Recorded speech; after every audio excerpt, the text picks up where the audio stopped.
vous êtes dans Retour Gagnant, votre rendez-vous tennis du mardi sur la chaîne YouTube d'Eurosport sur HBO Max.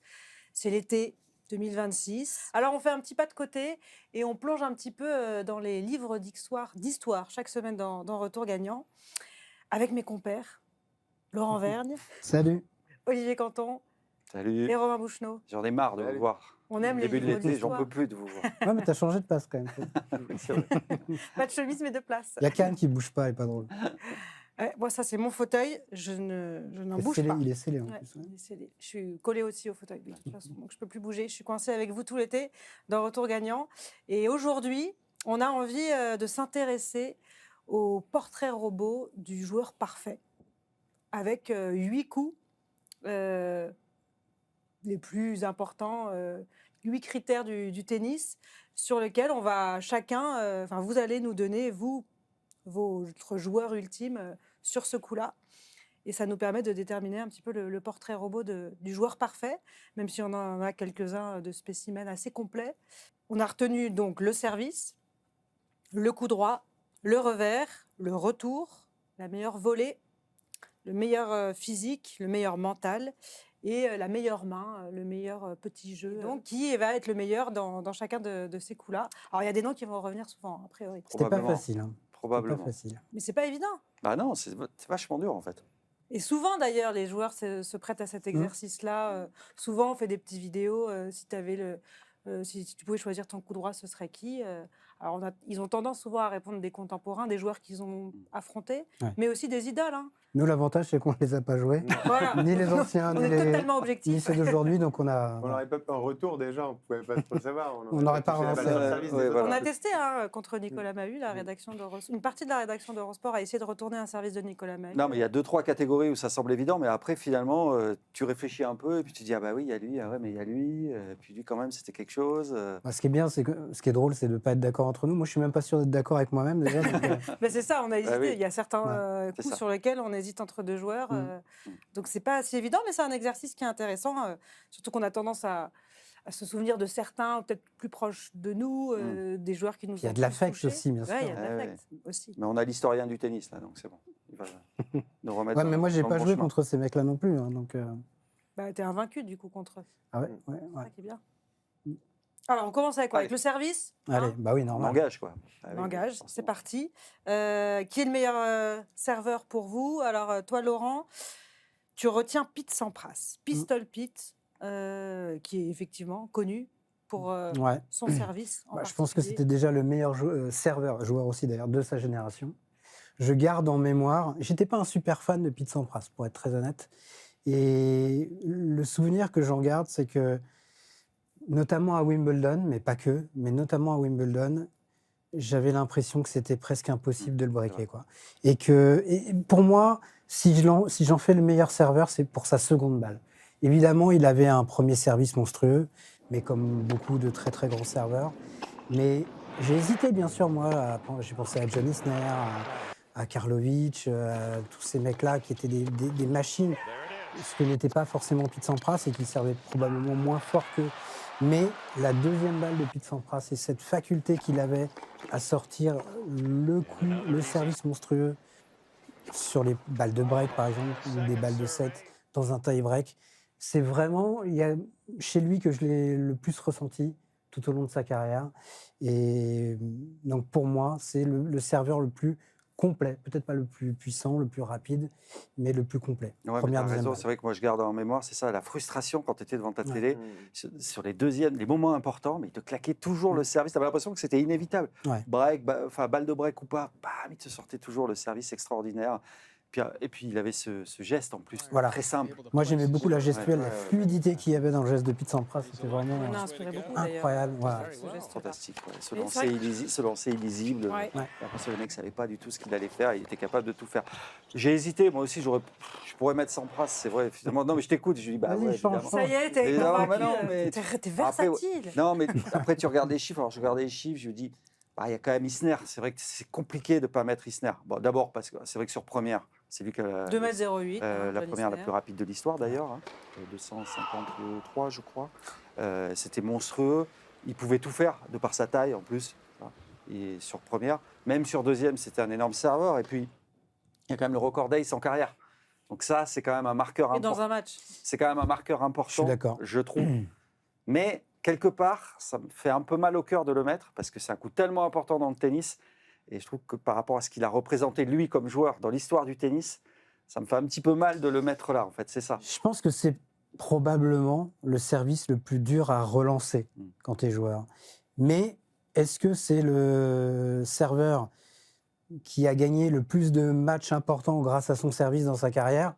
J'en suis pas convaincu. Cela dit, on disait il y a beaucoup de joueurs qui se prêtent au jeu. Sur YouTube, vous pouvez en trouver à l'appel des joueurs d'aujourd'hui ou d'il y a quelques années qui font leur joueur parfait. Il y en a beaucoup qui disent John Isner parce que quand tu as joué contre lui, je pense que c'était quand même vraiment un cauchemar d'avoir ça en face de toi, quoi. Donc, je comprends que eux, en tant que joueurs, ils fassent ce choix. C'est presque évident même. C'est vrai que c'est dans les statistiques de Nice, on retient Nombre on d'aces. compte les aces, Ouais. mais pas les services gagnants. Et c'est vrai que les joueurs peut-être moins impressionnants en vitesse, en force de frappe que Sampras par rapport à Isner, il a peut-être gagné beaucoup plus de points avec son service. Puis Mais les il points servait, importants. il montait. Avec le deuxième coup de Il raquette. montait, Pete Sampras, ce que ne faisait pas Oui. spécialement John Isner. Donc, il ne cherchait pas forcément le service l'ace. Pete Sampras doit être à 8000 et quelques. Il ne fait pas partie du clan des 10 000, ils sont 4, avec John Isner, avec Ivo Karlovic, avec Roger Federer et avec Goran Ivanisevic. Donc, il y a aussi des joueurs qui ont la capacité dans le jeu de faire mal derrière avec leur deuxième coup de raquette. Ce qu'avait peut-être moins Isner. John Isner, et donc cherchait l'ace systématiquement. Et moi, c'est un peu moi, c'est pas lui que j'ai choisi, mais Ivo Karlovic, c'est pour ça que je l'ai choisi, parce qu'il avait tellement rien D'autres. dans son jeu. Non, mais qui servait l'ace systématiquement. Et avec sa qualité, sa taille et ce qu'il était capable de faire au service, s'il avait eu. Bon, il avait un coup droit, mais c'était un coup de raquette, il n'avait pas de revers. Et il n'avait pas une volée sensationnelle. Mais s'il avait eu ça, il aurait peut-être fait moins d'ace, mais il aurait été inretournable. En tout cas, il aurait été beaucoup plus difficile à breaker. Il n'a pas été breaké souvent, mais si il avait d'autres choses dans son jeu. C'est pour ça que je mets sa qualité première, son service, dans les qualités qu'il faut pour avoir le meilleur jeu possible. Parce que si quelqu'un avait eu le service d'Ivo Karlovic avec le reste, il aurait été injouable parce qu'il n'aurait pas servi tout à 230, il aurait servi à 210 en slice tranquille, ce que les autres font à 180, lui il aurait servi à 210. Et donc, c'est pour ça que je C'est choisis. une très bonne remarque dans ce jeu-là, d'essayer de concocter le joueur ultime coup par coup.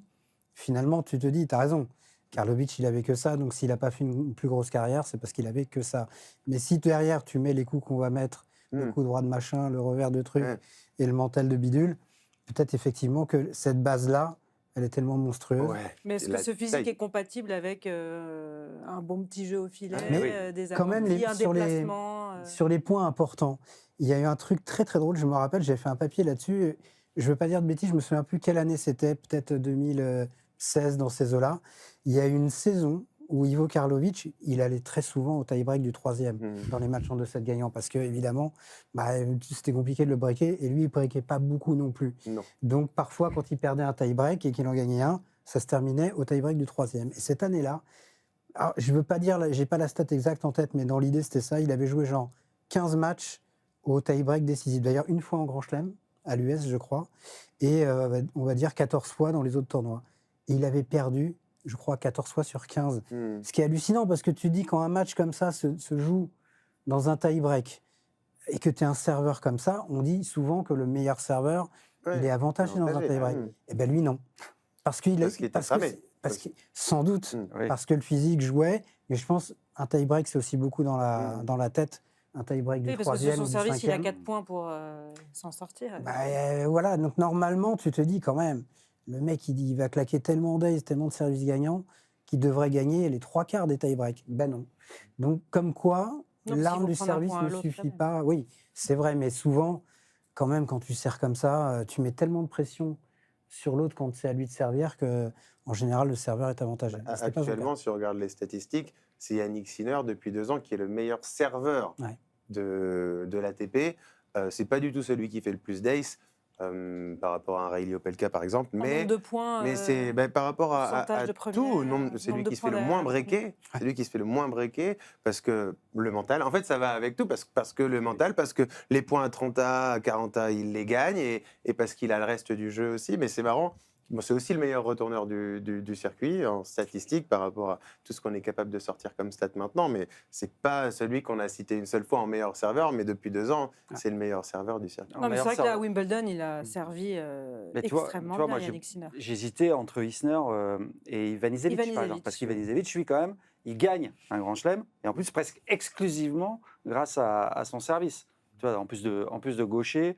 Lui, il a un record, c'est quoi lui? C'est le record d'ace sur une saison, Mhm. Ivanisevic. Quand il est arrivé, Ivanisevic Et puis, je me souviens, on le sifflait. Il se faisait siffler.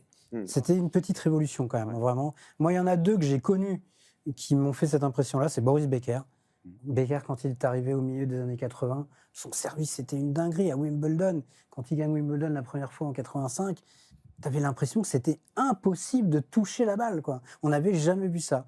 Et Ivanisevic, quelques années après, ça a été pareil. Mais on n'a pas connu on a forcément les limites de nos propres connaissances, de notre propre vécu.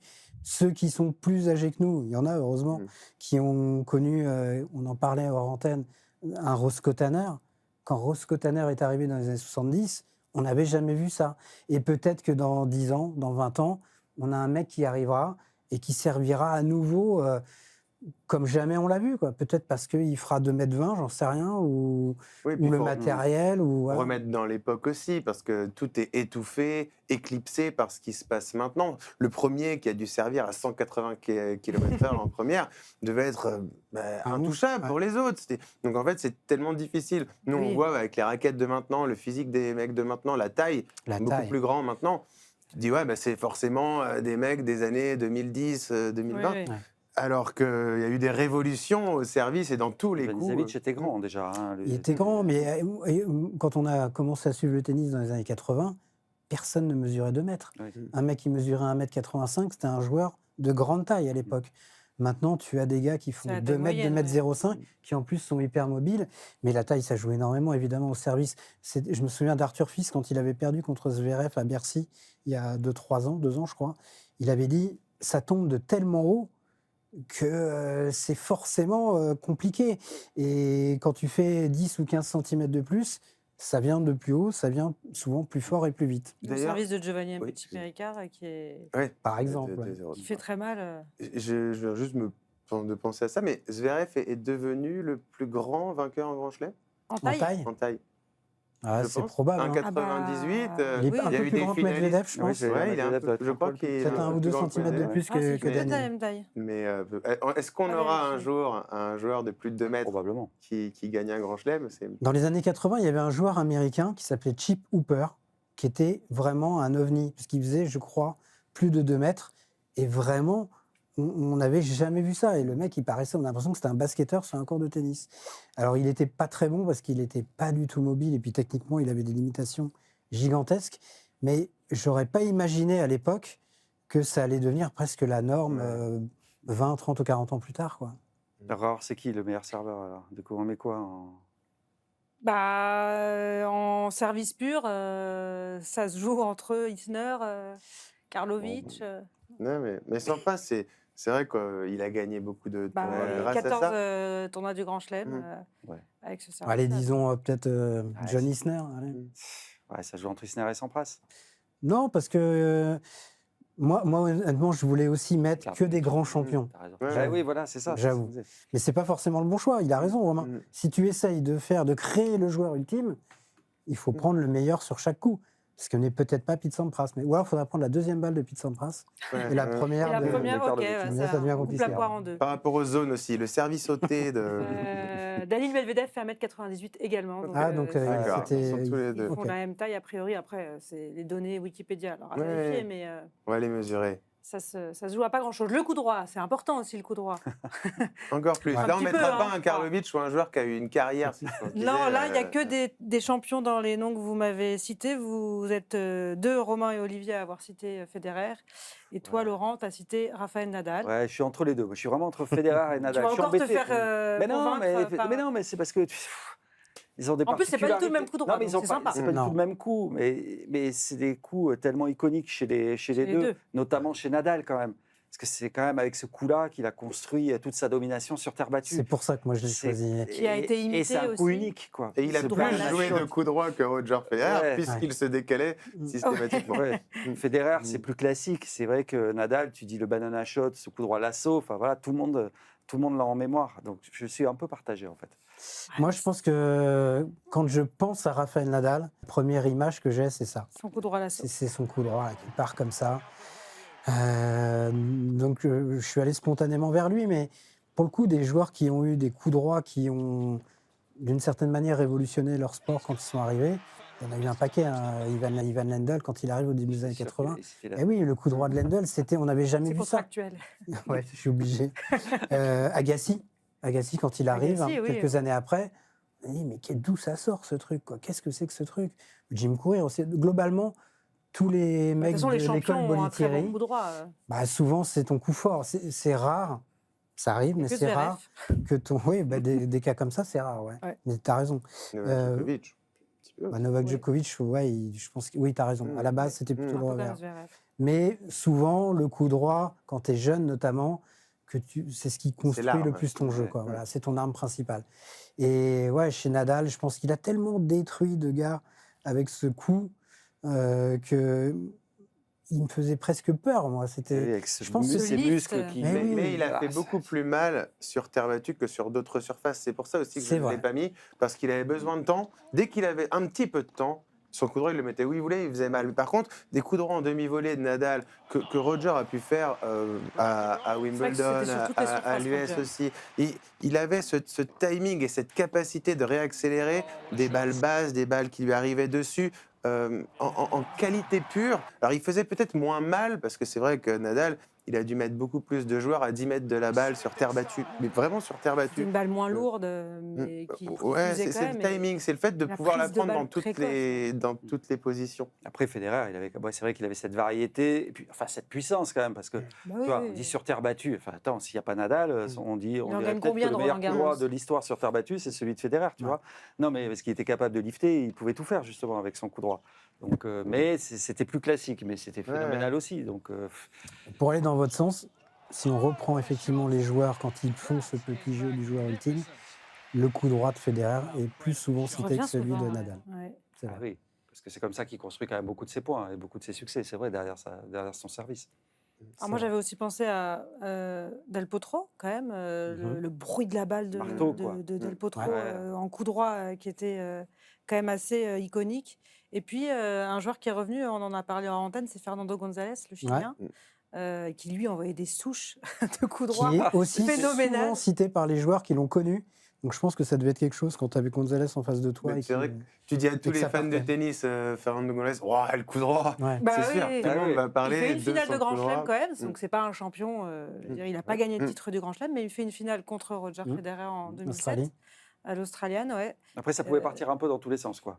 Des Ah, fois, bah, il il y pouvait avait du l'envoyer dans les déchet. bâches. Et puis- Il y avait Disons un que peu si de on déchet. part en puissance Puissance pure pure. dégagée, oui, il se Ouais. pose là. Mais il a été González. top 5 mondial, il a Ouais, gagné des non, mais titres, ça a été un surtout sur super terre joueur. battue. Hein, mais, J'adorais m'entendre quand j'allais le voir à Roland-Garros. J'adorais ce joueur. C'est voilà, le murmure de public, quand vraiment il décochait ses les gens coups droits, étaient mais- impressionnés. Ouais. Ah ouais, ça te saisissait, quoi. Tu disais, C'est vrai que Del Potro, oui. Mais ça partait de haut aussi. La Del Potro. gestuelle aussi. Ouais. Pour moi, la gestuelle fait beaucoup dans chaque coup. Goulbis. Goulbis, oui, c'est vrai, j'aurais pas pensé, mais Non, mais c'est vrai que c'est pas très esthétique le coup droit de Del Potro. Si, ça, c'est- esthétique, en tout cas non, parce que c'est pas C'est pas un joueur la esthétique. pureté fluide. technique Ouais. que tu imagines. Par contre, c'est vraiment, on parlait de coups iconiques. Puissance qui dégage. Et puis, tu as l'impression, il y a un côté, je sais pas, presque dessin animé. Le truc qui part de très très loin et tu sens que ça va venir, ça fait très très mal. Son geste sentait la puissance, il transpirait la puissance. C'est vrai. Tu sentais que ça allait faire mal quoi, dès la préparation. Alors que chez d'autres, peut-être pas autant. Chez un González, c'est plus classique, je trouve, par exemple. Alors, T'imagines en termes d'esthétisme, si tu as le service de Karlovic, le coup droit de Del Potro, t'es pas dans l'élégance folle. Quoi, Non, tu vois. mais, bon, Mais tu gagnes des Mais grands t'es hyper chelems. efficace. mais tu fais mal. Ouais. Tu fais mal. Et Alcaraz, non, on le met pas. Bah, il pourrait. Ah, il hein, peut totalement. Totalement. pas encore assez efficace, peut-être. Je sais pas ce qu'il faut. Il y a quand même 7 Non, manches, mais- là. Bah, il n'a plus de poignet là, donc bon, Ah, c'est un oui. peu moins. Non, je pense que, en fait, j'ai un peu le problème avec Alcaraz et Federer. C'est-à-dire quand je réfléchis comme ça, coup par coup, moi, je me suis rendu compte que je suis pratiquement jamais allé vers Roger Federer. Parce que c'est le joueur complet. Voilà, ce qui est une forme d'aberration, mais en même temps, si je devais choisir le top 3 de chaque coup, je pense que Federer, il serait à chaque fois. Donc c'est peut-être lui le joueur, on va dire techniquement parfait, mais il n'y a pas un coup signature pour moi, en tout cas, que je peux avoir avec le coup droit de Nadal ou le service d'un tel, le revers d'un autre. Mais donc quand je construis coup par coup, bah, je n'ai pas Federer qui me vient systématiquement, Ah, c'est vrai. alors que numéro 2, numéro 3, je le mettrais peut-être à chaque fois, quoi. Ah, si on avait un barème à points, ce serait peut-être lui au final, parce qu'il est Exactement. toujours sur le Bah oui. podium. Avec Alcaraz, ils sont quand même. Et Alcaraz, il est dans Et le même, Alcaraz, on dit même souvent registre. qu'il a fait la synthèse aussi Ouais. des trois, avec ce côté très complet et Mais créatif de c'est Federer. lui le plus proche de Federer, pour moi, tennistiquement. On l'a beaucoup comparé à Nadal quand il est arrivé parce que il est espagnol, On a plus trop les parce Espagnols. qu'il a ce côté aussi un peu animal. Et pour moi, c'est un compliment hein, dans ce qu'il dégage au niveau Bestial. corporel, bestial, que Federer, pas du tout. Mais tennistiquement, en tant que joueur de tennis, je pense qu'il est beaucoup plus près de Federer que de Nadal ou Djokovic. Alors, on va pas le citer dans les meilleurs revers, a priori, Roger Federer. En tout cas, vous êtes assez unanime sur Novak Djokovic pour le meilleur revers, Bah, qui a inspiré celui de Yannick Sinner c'est-à-dire aujourd'hui. que tu as le plus grand joueur de l'histoire, il faut bien mettre un de ses coups Ah quand bah, même dans la liste. oui, mais- C'est impossible. Et quand on pense à un coup, on pense. Enfin, c'est vrai que le revers, on pense à Djoko assez naturellement. Ouais. Ah bah, oui. Même si il y a Agassi aussi qui avait un. Il faudrait presque distinguer les revers à À deux une main mains et à et les deux, revers à ouais. une main. Quoi. Voilà. Et même à une main, peut-être que Wawrinka prend le dessus sur Federer en Je pense puissance, en que efficacité. Federer, il serait pas loin. Rod Laver, le revers de Rod Laver aussi, c'est un truc emblématique quand même. Non, mais tu es obligé de mettre revers, tu es obligé de mettre Novak Djokovic. Tu n'as pas le choix.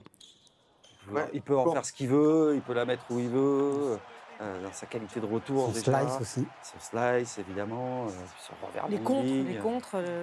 Et puis il a. Et tu parlais de peut-être potentiellement Rafael Nadal, le meilleur coup droit de l'histoire. Il a battu plus de fois Rafael Nadal dans cette diagonale. Coup droit de Rafael Nadal, revers de Novak Djokovic. L'un est gaucher, l'autre droitier. Et ça joue aussi psychologiquement d'avoir ta meilleure arme qui est face à la meilleure arme de l'autre et d'arriver à tenir normalement face au coup droit de Rafael Nadal. Il n'y a pas beaucoup de coups droits qui ont tenu de l'autre côté, ni de revers. Lui, il avait ce revers et cette capacité d'aller le mettre en difficulté quand même sur une arme. Ce qui a manqué à Federer, par Ce qui a exemple. manqué à Federer en revers. Exactement. Sauf à l'Australienne. Mais en revers, c'est le plus complet. Il fait ce qu'il veut avec son revers. C'est-à-dire que naturellement, quand il a démarré jeune, c'est ce qui sautait aux yeux. Bah, de Là, toute il n'y avait façon, pas beaucoup de relâchement. débats. c'est on vrai était que d'accord. Donc, Sur le Après, revers. Agassi, c'est vrai qu'il a, lui, il l'a révolutionné. Le La revers. prise de balle. ouais, La ouais, prise de ouais. balle balle, avec son ouais. revers. Mais après, le côté esthétique, si Bertrand Millard était là, par exemple, je pense qu'il nous parlerait de Miloslav Messir, Ouais. où sa façon d'accompagner en revers était quand même vraiment unique. Mais en termes d'efficacité, je pense pas qu'on ait fait mieux que Djokovic aujourd'hui. Quand même. Le meilleur retour. On va rester On va rester dans avec même, le Serbe, a priori. Ah, moi, je suis resté sur lui, en tout cas. Je sais Moi pas aussi, vous. bah, C'est ce qui a fait aussi bah, sa force, oui. sa force contre un serveur comme Roger Federer, qu'on n'a pas cité dans les meilleurs serveurs, mais bon, qui Le avait une variété seul, aussi. le seul, moi, avec qui j'ai un tout petit peu hésité, c'est André Agassi, qui a été, je pense, longtemps la principale La référence, avant que Novak Djokovic arrive. Mais aujourd'hui, ça me paraît impossible, j'ai envie de dire, de ne pas. Bah, il Puis a on une parlait, vitesse de on réaction parlait dans hors d'autres norme. émissions de la force de Djokovic dans les moments importants, quand il est dos au mur, sur des balles de match, comment il les sauve. Quand on repense, Tu veux parler de 2011, la on peut demi-finale de l'US 2011 Open contre Federer, 2019 contre Federer. Ce Parfois, c'est retour des balles de gagnant. match. Il les sauve et il est en retour de service face à un des meilleurs serveurs de l'histoire. Et il retourne. Et il est toujours décisif. C'est-à-dire qu'il ne donne aucun point gratuit en retour face à des serveurs de cette trempe-là. C'est phénoménal. Souvent, tu as vu des matchs, même encore récemment. Il joue face à Shelton, tu as l'impression que tout le monde en bave face à Shelton face à Djokovic, il fait petit bébé. Parce que l'autre, tu as l'impression qu'il n'est absolument pas gêné par les Il a une services de lecture Shelton. Et contre des tous services les adverses. meilleurs serveurs. Ouais, hein. c'est ça. Contre Milos Raonic, par exemple, qui a très bien servi tout au long de sa carrière. À chaque fois qu'il jouait contre Novak Djokovic, je me souviens d'une finale à Bercy. Il fait les aces contre tout le monde, Milos Raonic. Et on arrive, on dit, est-ce qu'il peut l'embêter, l'amener en 2 tie-break? Non, pas du tout, il n'y a pas eu de match parce que il aimait bien les grands serveurs, affronter des grands serveurs, Novak Djokovic. Et puis le côté, le rapport entre le serveur et le Un relanceur, rapport de force. et oui, c'est aussi Eh oui. là. Et Dans quand la tu tête. joues, quand un Raonic, par exemple, tu disais, joue Novak Djokovic, il rentre pas sur le court de la même manière. Il sait qu'il va falloir qu'il soit encore plus précis, qu'il soit au millimètre près, parce qu'en face, il a Novak Djokovic. Et ça implique quoi? Peut-être que lui, il va se tendre un peu plus, qu'il va être un peu moins précis, qu'il va un peu moins passer le filet, qu'il va un peu moins toucher les zones qu'il veut. Donc, c'est vraiment, c'est pas qu'une affaire de technique, évidemment. Donc, c'est un duel. Et dans ce duel-là, je pense que Novak Djokovic, il a mangé le cerveau de beaucoup, beaucoup de serveurs au fil des années. Et c'est aussi pour ça qu'il les a tant dominés, qu'il a tant relancés. Et puis, un sens de l'anticipation aussi, la lecture. La lecture, la c'est vitesse de hallucinant, réaction. quoi. Après, il nous a jamais donné les tips ou la clé. André Agassi l'avait fait avec Boris Becker, vous savez, Ah oui. le fameux, langue. quand il tirait la langue d'un côté ou de l'autre, il savait s'il allait la mettre au thé ou s'il allait jouer côté coup droit ou Bah, il revers. garde ça pour lui. C'était Novak. drôle, quoi. Ouais, Je pense donc, qu'il je en a sais pas pas besoin. s'il en a des comme ça. Il a mais, juste l'œil, tu je vois. crois. Je me suis fait la réflexion en commentant les derniers tournois du Grand Chelem. Là, je trouve que Novak Djokovic est de très loin le meilleur retourneur sur les premières balles adverses. Sur les deuxièmes, beaucoup moins. Et c'est pas un joueur qui agressait pour monter au filet, pour gagner le point derrière. En fait, il se fait tellement confiance sur le reste de son jeu que c'était un coup que sur les deuxièmes balles adverses où il arrivait à jouer long et où il lançait l'échange pour avoir un petit ascendant déjà sur l'adversaire. Mais c'est pas le mec dont on a peur qui fait forcer les deuxièmes balles adverses. Parce que les deuxièmes balles adverses, lui, il les retourne pas forcément en avançant, il reste sur sa ligne, il la joue, on le voit rarement faire retour volé, Novak Djokovic, mais il lit bien. Et il trouve les zones qui vont lui permettre en 3, 4, 5 coups de raquette derrière de gagner les échanges. C'est vrai qu'on a parlé pour l'instant de meilleur retourneur, mais un mec, est-ce qu'il y a un mec qui était sur les deuxièmes balles de service qui faisait peur? On se dit, lui, il va nous rentrer dedans et qui fait forcer les deuxièmes. C'est vrai que j'y pense que maintenant, mais c'est aussi une autre manière de retourner. Peut-être pas avoir la meilleure vision, le meilleur œil sur les premières balles, mais sur les deuxièmes, on se dit, lui, je vais être obligé de le forcer. Comme l'était Serena Williams, par exemple, chez les dames, sur les deuxièmes balles adverses, avec des deuxièmes balles qui arrivent à 130 km/h, il y avait point derrière, 9 fois sur 10. Et chez les mecs, j'ai moins ce truc-là en tête. Enfin, Roger Federer avait tenté le sabre. Voilà, Le le sabre, c'était quand même. Sneak attack by Roger. Bon, c'était pas tenable dans tous les contextes et sur la durée d'un match, mais ça avait été quand même une forme de créativité qui était quand même assez folle, quoi. Et il a fallu un temps d'adaptation, ça Ça a surpris au début. un petit peu, ouais, quand Le même. meilleur retour Federer, finalement.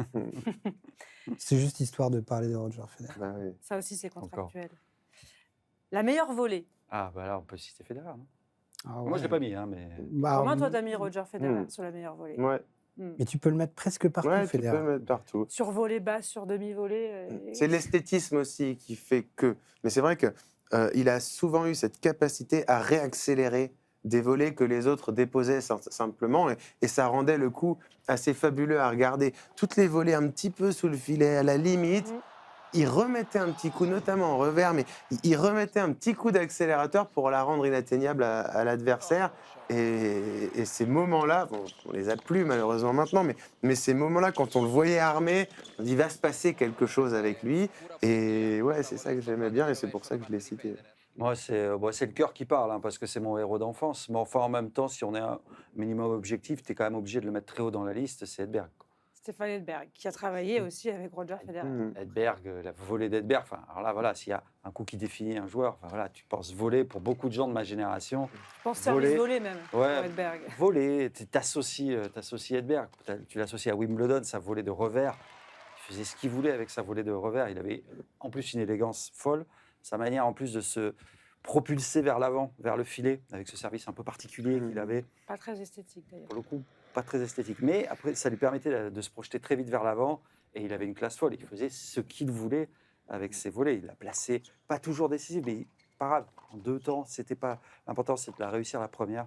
Et il pouvait, même quand elles arrivaient en bas, là, je me souviens, quand il est comme ça, il les décroisait. On lui envoyait dans les pieds et flaf, il les envoyait de l'autre côté. Ah, mais Edberg, t'as raison. Alors, les deux que vous avez cités, je les ai pas choisis, mais c'est les deux auxquels j'ai pensé aussi au moment de de réfléchir à la volée. Et je pense que Edberg, c'est le plus iconique pour moi. Si tu penses volée, C'est symbole en d'une tout cas époque. dans notre génération, En plus. ouais, tu penses forcément Edberg.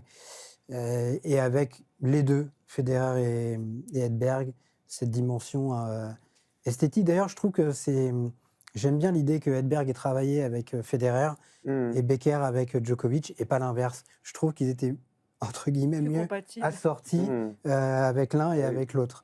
Mais moi, je ne suis pas allé vers ces deux-là. Je suis allé vers Pat Rafter. Ouais. Là aussi, c'est le cœur qui parle, un joueur que j'aimais énormément. Et parce que pour moi, je ne sais pas si c'est le meilleur volleyeur de l'histoire, mais il appartient à un tennis qui n'existe plus. Et à mon avis, qu'on ne reverra plus. En tout cas, pas de notre vivant, pas de sitôt.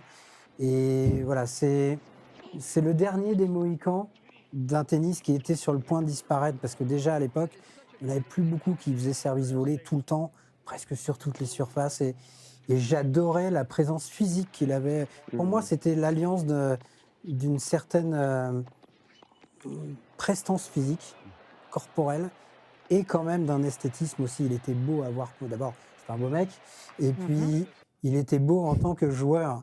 Et j'aimais sa présence, la présence qu'il pouvait avoir au filet, côté coup droit, côté revers. Et voilà, moi je garde un très très grand souvenir de Pat Rafter. J'aurais aimé qu'il gagne plus de tournois du Grand Chelem. Je suis très content que Ivanisevic ait gagné son Wimbledon, mais j'aurais aimé que Rafter en gagne un aussi. Quand même. Ouais. Ça Avec m'aurait- la crème solaire sur Il le avait nez. cette Ouais, ouais, présence ouais. un peu Bandeau. animale finalement au filet aussi. Un petit peu, Il y ouais, avait ce ouais. Il y côté-là. avait un Là, il côté. n'avait pas Peur, là, l'élégance, quand il il n'avait arrive pas au la, filet. il avait pas la légèreté Non, mais il Edberg, avait mais justement cette à la présence, c'est fois vrai. un côté buffle Ouais. avec une certaine Dextérité quand ouais, même. dextérité Mhm. et un côté aérien. C'était pas Edberg, t'as raison, Pas Federer. mais il mélangeait oui. les deux pour moi. C'est vrai, c'est un Donc bon compromis. j'aimais bien ce côté-là, ce double côté-là chez lui.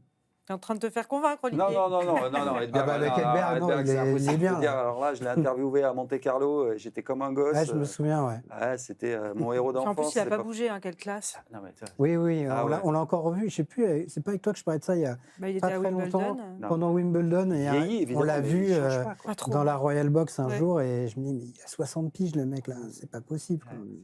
Comment il fait? Mais il est dans la vie comme sur un cours, quoi. Tu vois, la classe, quoi. Enfin, la classe, vraiment la grande classe. C'est vrai. Il arrive, il dit bonjour. Enfin, il est super. Vraiment. Allez, Edberg, meilleur volley. Là, c'est comme si toi, tu devais interviewer Lendl.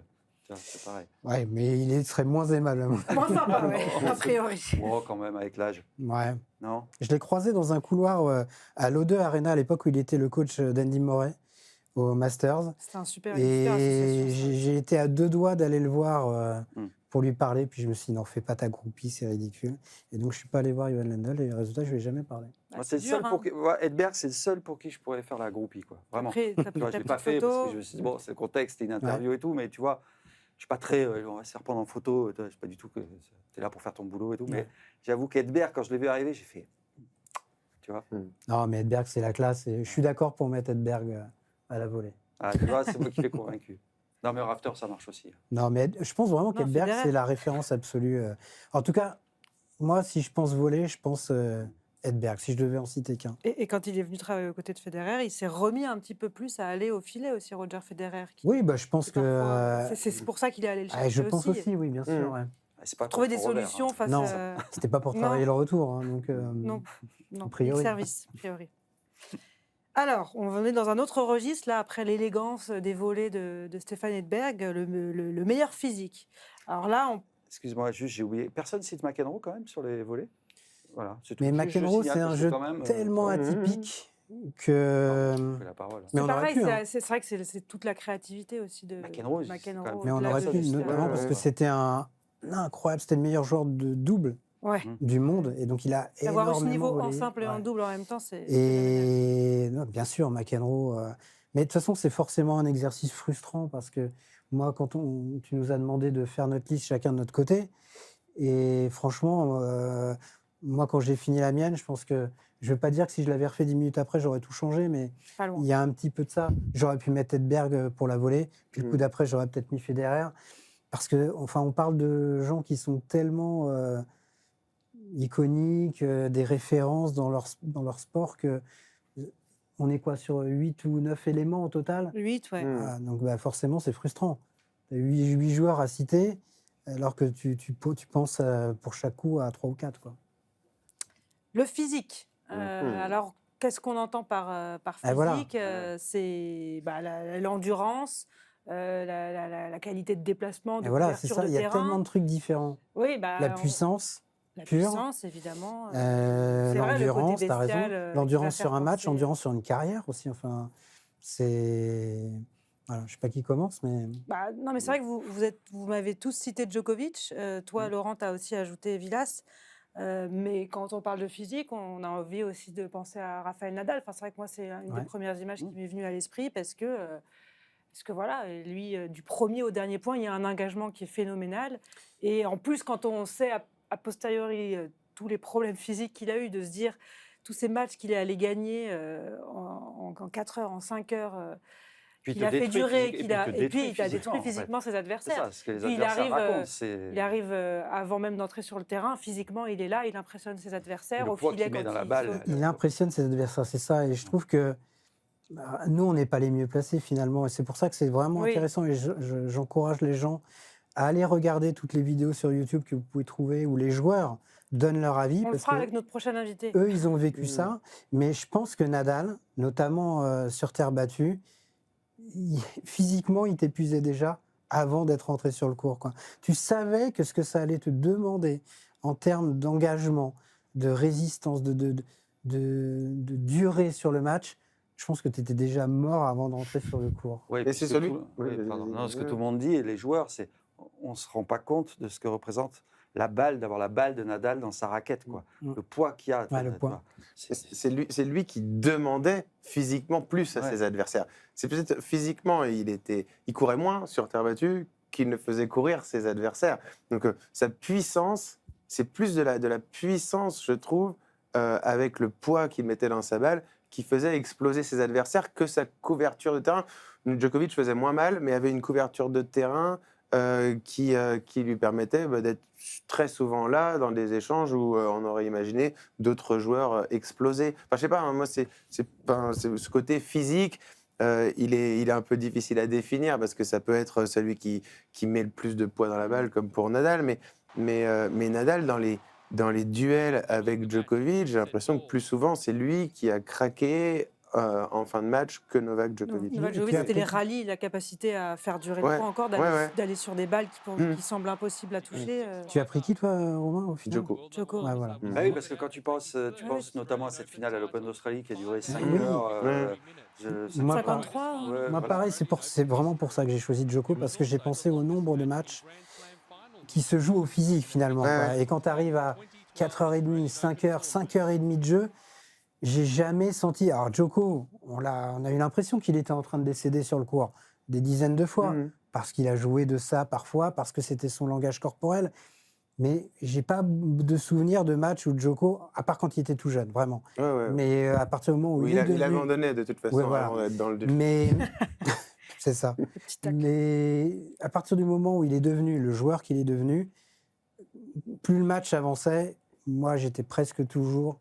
Plus il était frais presque. Ouais, j'étais très confiant pour lui. Mm. quoi. Enfin, là, quand même, 39 ans, Wimbledon. C'est ça, en plus. voilà. Ouais, Félix non, mais c'est ça, la Auger-Aliassime, longévité fait 5h15, que. c'est lui qui Mais Non, oui. mais la longévité. prend le dessus. Exactement. Moi, Tu parles physiquement. d'athlète, de C'est physique, pour c'est ça. impossible de pas le mettre. C'est pour ça qu'à Il a la fin, encore quatre je compétitifs choisis à Djoko 39 parce ans. que C'est ce qui a on fait n'a de lui jamais le vu dans champion l'histoire qu'il est. du tennis un mec qui arrive à quasiment 40 ans et qui est presque encore le plus fit du circuit, quoi. Donc ça, c'est vraiment impressionnant. Mais je trouve que c'était le plus dur pour moi, le physique, parce qu'il y a trop de dimensions dans le c'est vrai physique. que Tu ça privilégies recouvre quoi? plein de choses. La puissance, l'endurance, la longévité sur la carrière, la vitesse de déplacement. Auquel cas, moi, j'aurais choisi Carlos Alcaraz. Je Ouais. n'ai jamais vu Ouais. un joueur se mouvoir aussi vite et aussi bien sur le L'explosivité. court que Carlos Alcaraz. Donc, moi, j'en ai mis 2, mais j'aurais presque pu en mettre 3 si j'avais choisi puissance, endurance et déplacement. Mais c'est pour ça que j'ai choisi Guillermo Vilas, parce que je voulais mettre un joueur de cette génération-là, j'avoue. Et parce que je pense que sur le côté puissance, ce que dégageait Guillermo Vilas quand il est arrivé sur le circuit dans les années 70, c'était un truc qui avait encore été jamais vu. Affronter, moi, c'est Mats Wilander qui m'a convaincu. Quand il m'a parlé de lui, quand il est arrivé sur le circuit, il disait que Vilas, c'était presque le plus dur pour lui, parce que quand tu as 17 ans, 16-17 ans, tu es un peu gringalet. À l'époque, t'as la dimension. Pourquoi il y avait autant de joueurs qui gagnaient des grands chelems à 17, 18 ans à l'époque? Parce que la dimension physique n'était pas la même. Mais Guillermo Vilas, lui, justement, il t'imposait ça. Dès la fin des années 70, il t'imposait un combat physique beaucoup plus que les autres. Et ça avait été vraiment une révolution. Et il a été, pour moi, précurseur dans ce domaine-là. Donc j'avais envie de le citer aussi. Même si, évidemment, il y a des gars qui, depuis, ont fait passer d'autres caps. Puis quel charisme, Vilas. Ah Ouais, classe. Ah, quand même. Et il faut regarder d'ailleurs le documentaire. Sur Sur le sa numéro course, mondial, là. ouais, Ouais, façon d'aller, c'est c'est vraiment poignant et, Ouais. Ouais, ouais. et assez triste. Quoi, Puis ça te remémore quand même le joueur qu'il était. Ouais, ouais. Mm. ouais. Franchement, C'était un moi je sacré me choix. souviens, hein, Mm. les femmes aimaient bien Guillermo Vilas. Ah, Il bah, était pas c'était- insensible quand même. Hein. C'est vrai. Ah ouais, Mais voilà. T'as le droit d'aimer Guillermo Vilas. Non, mais ça aide, Physiquement, Olivier. ça aide, T'es hein. déjà amoureux de Stéphane Edberg, fais gaffe quand même. Ah Ça ouais. commence à- Ah, je les aime tous, les joueurs. À part Lendl. Lendl, il me laissait assez indifférent. Tu t'es pas sensible à son À son petit charme charme. naturel. C'est l'écrivaine Delphine de Vigan qui, dans un de ses livres, dit qu'elle était très sensible au charme un peu rustique de l'Est d'Ivan Lendl. Rustique. Ah, J'aime d'accord, j'aime ok. beaucoup Delphine de Vigan pour ça. Le meilleur mental. Là aussi, vous m'avez tous les trois cité Novak Djokovic. Alors, moi, j'ai Ouais. hésité avec Nadal, mais Oui, Nadal, ça tient bien aussi. oui. Ça tient bien aussi, et oui, les deux sont très très bien. Mais pareil, moi je pense que Djoko, on a parlé dans une autre émission de ces matchs où Djokovic est allé chercher Ouais. des balles de match improbables. Je pense que... Mais de toute façon, ces mecs-là, mentalement, ils sont tous monstrueux. Tous. Mais- Ouais, et avant même de parler d'un match en particulier, Novak Djokovic, il arrive, les deux autres sont au sommet, il y a une dualité qu'on n'imagine pas du tout s'arrêter entre Federer et Nadal. Lui, Je vais il arrive devenir de le sa meilleur joueur du Serbie, il monde et gagne je vais tous un grand les- chelem en 2008, on se dit, ouais, c'est le mec qui va être 3 et 4 toute sa vie et qui va en gagner 3 ou 4. On peut se dire ça, en tout cas, entre 2008 et Parce qu'il n'est pas 2011. impressionnant. En plus, Il n'est dans pas aucun impressionnant, secteur du mais jeu, lui, il se justement, dit- il se Il se dégage. dit, je vais être le meilleur joueur de tous les temps. Il y a cette année 2011 qui le lance. Après, il est parti. Alors que, franchement, je pense que personne ne pouvait imaginer qu'il arrive à 24 grands chelems. Lui, il a cru tout seul. Et c'est là où la force mentale de Novak Djokovic est pour moi supérieure à celle des autres. Après Nadal, moi je suis embêté parce que, enfin, je suis d'accord avec vous, hein, moi je Mm. mets Djokovic, mais parce que pareil, le mental, qu'est-ce que c'est? Quand maintenant tu connais l'histoire Oui, qu'il a, ce qu'il a traversé, Mm. le rapport à la souffrance. Tu à la te dis, douleur. quel autre joueur, Mm. quelle personne est capable d'aller aussi loin dans la souffrance pour accomplir ce qu'il a accompli? C'est C'est sûr, ça mais, qui me fait un peu mais hésiter. tous ces Ça dit Novak gars-là... Djokovic avec sa déchirure aussi de 17 Ouais, non, mais cm. Nadal, c'est au-dessus là. Ça, Nadal, c'est sûr. Oui, je pense que Sur une son carrière. rapport à la douleur est... Oui. fait Il que aurait, c'est il aurait une pu certaine arrêter force s'il mentale. avait écouté les médecins quand il avait 18 ans. Hein. Oui, oui, c'est Il vrai. n'aura plus jamais au tennis. Ah, mais je pense que T'as une maladie chronique au pied, ok, il est, bon, bah, il je est vais m'arrêter. souvent, très souvent, et peut-être trop, mais c'est pas nous de juger, aller contre l'avis médical. Ah bah oui, oui, oui. Raphaël C'est Nadal, ce ça, qui c'est sûr. ressort du documentaire. Mais qui- moi, je suis d'accord avec Romain, et c'est pour l'histoire personnelle aussi de Novak Djokovic, Ouais, d'où il ce vient. que ça a forgé dès l'enfance en lui, cette force de conviction qu'il serait plus fort que le monde entier, que la guerre, que tous ceux qu'il déteste, que tous ses adversaires, peu importe. Lui, Novak Djokovic, il serait plus fort que tout et que tout le monde. Et je pense que ça a un côté vraiment unique, à mon avis, parce que heureusement, tout le monde ne se construit pas sous les bombes, donc tant mieux. Mais lui, ça a été sa force absolue. Donc il y a Puis sans il y a le un côté soutien du unique. public. Exactement. Sans le Dans soutien du combien de public. duels face Parce à qu'il est Nadal ou venu, Federer il a été favori il est du venu public? mettre le Combien de matchs, bazar dans combien de cette matchs il a remporté monstre à alors deux qu'il y a têtes. 15 000 personnes Ah qui ouais. écoutent. Et je ne Ça, pense c'est pas qu'un incroyable. Il joueur... domine les head-to-head Mm. face à Nadal, face à Federer. C'est vrai. Il est venu C'est pas qu'une contester affaire de cette- mental, évidemment, mais Mais il avait quand Mm. même beaucoup le public Derrière lui. derrière l'autre. et derrière l'autre. ça l'a renforcé, alors Mhm. que ça aurait pu le détruire. Ouais, ouais. Mais Ah, c'est bah, c'est Mais ça l'a nourri de touché. ça. Quoi. Ouais, Quand on le complètement. voit sur sa Mm. chaise en 2021 à l'US Open, il manque le coche de faire le grand chelem Ah bah, c'est la calendaire. première fois qu'il a le Et public c'est la avec première lui. fois qu'il a le public avec lui Mm. parce qu'il se montre avec des failles, parce qu'il perd aussi le public. Non, mais le public est Mais avec lui. aujourd'hui, il est Et très on voit apprécié, que hein. ça le- Ouais, ouais. Bah oui. Aujourd'hui, Mais Djokovic, le jour où il a essayé d'arrêter de plaire presque, aussi. je veux dire tout le monde est pour lui, mais il a souvent le public avec lui, plus que le contraire maintenant. Ouais. Ah oui, Ouais. maintenant, Donc, il Mais a oui, parce que les parce qu'il y a gens plus ont Nadal pris et Federer conscience qu'ils aussi. assistaient Parce que au maintenant- dernier feu du Oui, plus grand joueur de et je l'histoire. crois aussi que le fait qu'il ait enfin réglé cette histoire de GOAT Oui. et de la course avec les deux autres, il n'y a plus ce duel-là à distance face à l'histoire. Donc finalement, même des gens, j'en connais qui sont vraiment pas fans de Novak Djokovic, certains aujourd'hui ont envie qu'il aille chercher le 25e parce que finalement, on s'en fout, l'histoire avec Federer, avec Nadal, c'est réglé Ah bah, maintenant. c'est fini. Donc c'est fini. Donc voir gagner lui à presque 40 ans, et peut-être le fera-t-il à 40 ans d'ailleurs, gagner un grand chelem, ce serait quand même formidable à voir. Ouais, Donc, quand Lance Armstrong gagne ses Tours de France, s'ils ne sont plus là, il est détesté par tout le monde. Quand il revient, Ça va glisser, là. Non, mais quand il revient derrière, les gens l'apprécient beaucoup plus. Quand il est en difficulté, quand il ne gagne plus, c'est souvent le cas quand même des grands champions en fin de carrière. Quand ils ont tout gagné, ils saoulent un peu tout le monde. Et à la fin, quand ils sont plutôt en ballottage Fragile. défavorable, plus fragiles, ils sont plus mais appréciés. Nadal l'a connu à ouais, Roland Garros j'allais dire aussi. ça, hein. ouais, exactement. Nadal, il faut se souvenir Les gens quand n'en même pouvaient qu'au début, d'abord parce qu'il gagnait tout le temps et ensuite parce qu'il battait Roger Federer. Il a eu quand il perd contre Robin Söderling en 2009. Les gens étaient contents. Il le sent, ça. Ça a été une blessure pour lui que presque tout le public est contre lui. C'est très dur. Très, Alors que très ça n'est dur. jamais arrivé à Federer. Alors que, non, Les c'est gens vrai. ne se sont pas lassés des victoires de Federer. Federer, Les gens il a- n'ont- C'était une anomalie. Ouais, Il a été élu, je ne sais plus combien de Il fois. n'était même pas suisse. Tous les ans, Il il a avait plus de été élu nationalité. Ah, mais il était complètement. joueur préféré du public par la C'est TP. prix orange, c'est ça. Il C'était, était hallucinant. de la nationalité des gens qui le supportaient, en fait. C'est vrai que tu as raison. Il n'était pas il avait pas de suisse, nation- il appartenait Ah, à tout le monde. c'était, Ouais. beaucoup de joueurs français notamment l'ont dit, ça, que quand Ah à bah, Roland Garros, Davis, aussi, il y avait un joueur contre qui il ne se sentait pas autant soutenu, avec la même passion, la même ferveur que contre n'importe qui d'autre, c'était Roger Federer, ça c'est sûr. On n'a pas de catégorie joueur Moi, il y en a un préféré, autre quand mais même que j'ai cité. Je me suis permis d'en citer deux. sur le meilleur mental. Ouais. Ah bah excuse-moi, j'ai noté que Djokovic. T'as noté que Djoko, j'avais Ouais. cité Jimmy Connors aussi. Jimmy Connors. Ah ouais, ouais. Parce que Exact. pour moi, le mental, c'est un peu comme le physique. Il y a deux choses différentes. Et il y a le côté aussi Sympathique. combattant, guerrier. Ah non, pas Ah non. sympathique. Jimmy non, c'est Connors, pour ça que s'il y a un mot que j'utiliserais pas pour lui. Et puis ce qui est bien, c'est que Jimmy Quelle Connors, saleté. il Il n'a assume. jamais triché. Mm. C'était. Je vais pas utiliser un gros mot parce qu'il y a peut-être des enfants qui nous regardent, mais c'était vraiment un sale type sur le court. Teigne. Et je connais beaucoup de joueurs qui considéraient que c'était un sale type en dehors. Et aujourd'hui, il a 70 ans. Et c'est Passé. toujours un sale type. Et en tout cas, il n'a jamais cherché à se faire aimer en paraissant être ce qu'il n'était pas. Mais Connors, pour moi, c'est un retour à l'enfance. Et ce qu'il dégageait sur le court, c'était aussi unique.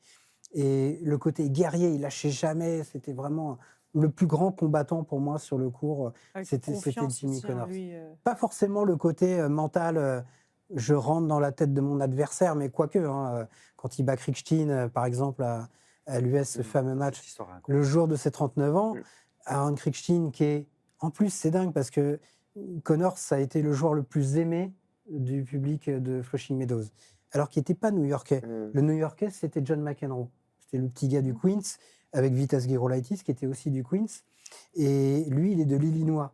Mais c'était le pur new-yorkais pour le public new-yorkais, parce qu'il avait ce côté un peu transcendantal sur le court, donc il correspondait à merveille à ce que le public new-yorkais attendait. Et quand il bat Aaron Krickstein, qui est lui new-yorkais, et c'est son ami Krickstein, ils s'entraînaient ensemble, ils jouaient aux cartes ensemble, il le faisait venir chez lui.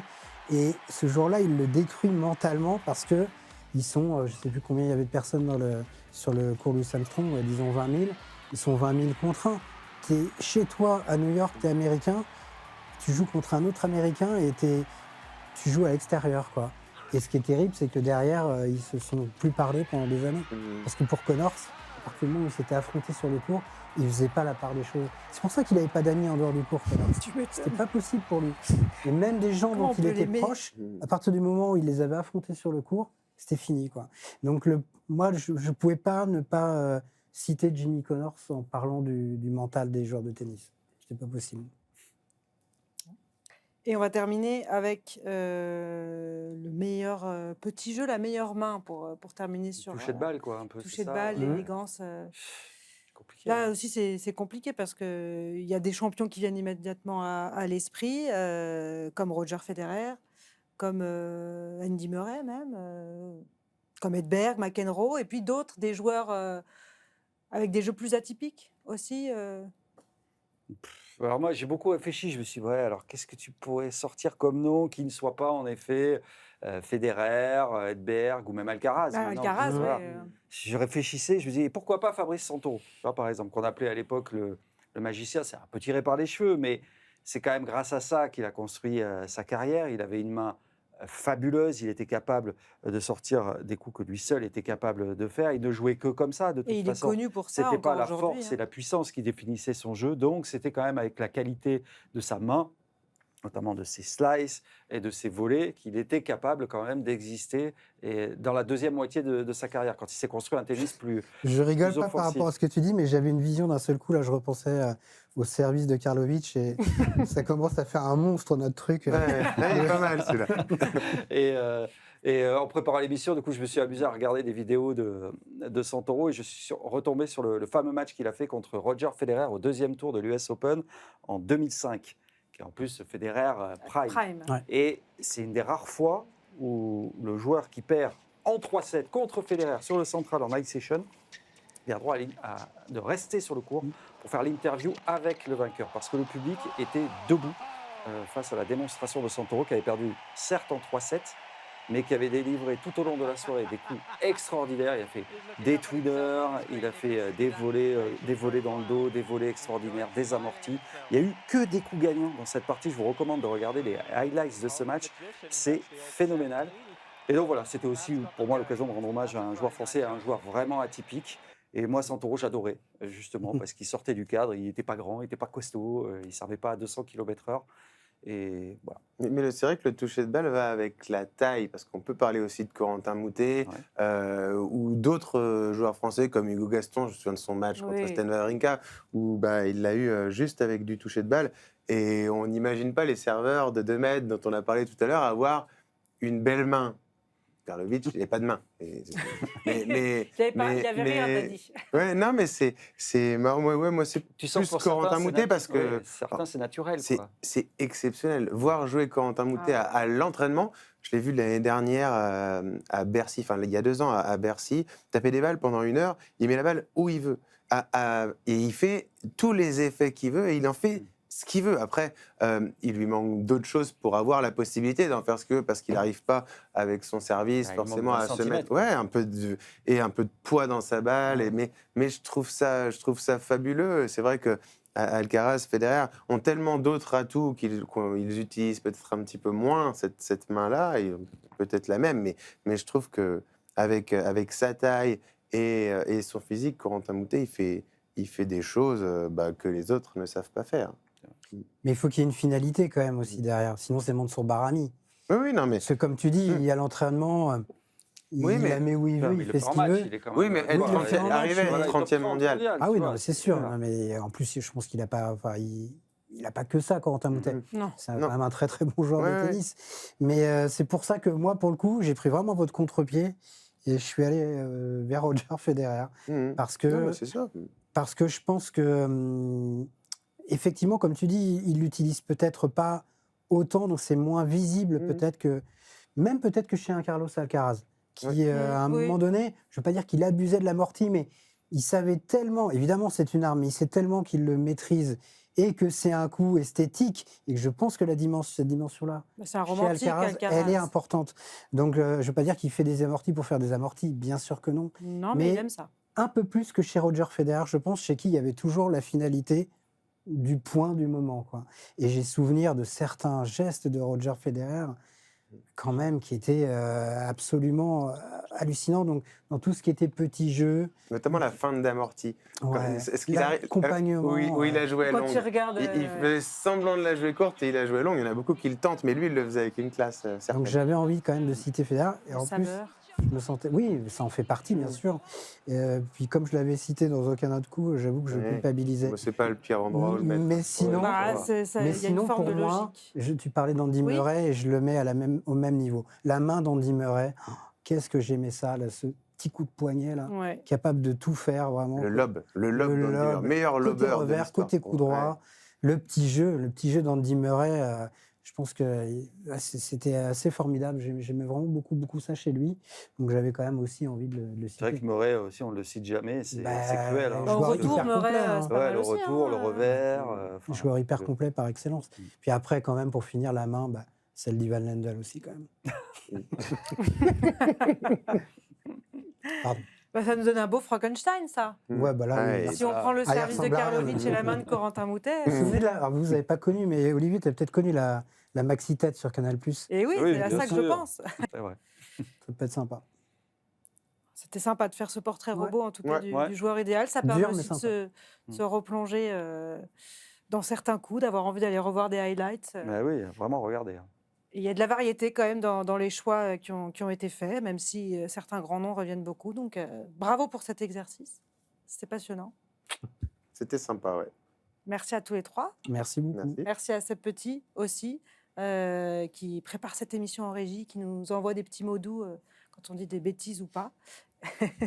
Et on se donne évidemment rendez-vous mardi prochain pour un nouveau Retour gagnant. Bye bye.